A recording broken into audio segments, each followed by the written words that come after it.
السلام عليكم ورحمة الله تعالى وبركاته أعزائنا الكرام في حلويات بمناسبة عيد المولد النبوي الشريف أو ذكرى عيد المولد النبوي الشريف.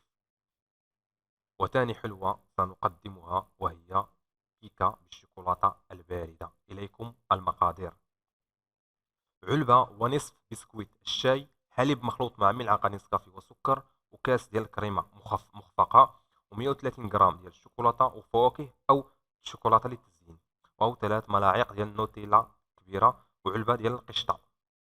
طريقة التحضير سهلة: نحضروا داك القالب فين نحطوا ديك الحلوة، وكنفتحوه من الجانبين، ونبدأ بتغميس. كنغمسوا داك البسكويت في الحليب،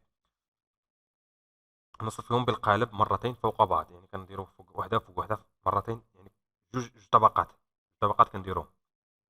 من بعد كنخلطوا ديك النوتيلا بالقشده ونضعوها في الطبق فوق البسكويت، يعني ديك البسكويت اللي نديرو نحطو فوق منه.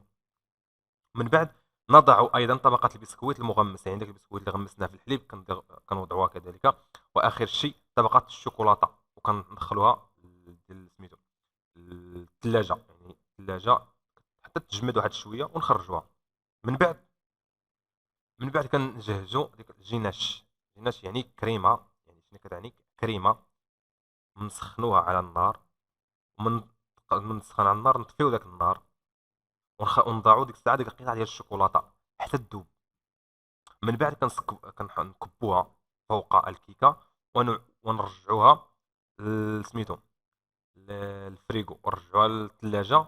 ومن بعد من كتجمد كتزينها حسب طريقه التحضير، حسب كل شخص وحسب رغبه كل ربة بيت، او كما نقول، وتزين لكم واسع النظر، وتقدم باردة.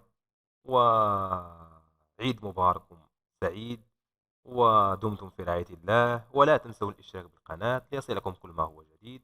دمتم في رعاية الله.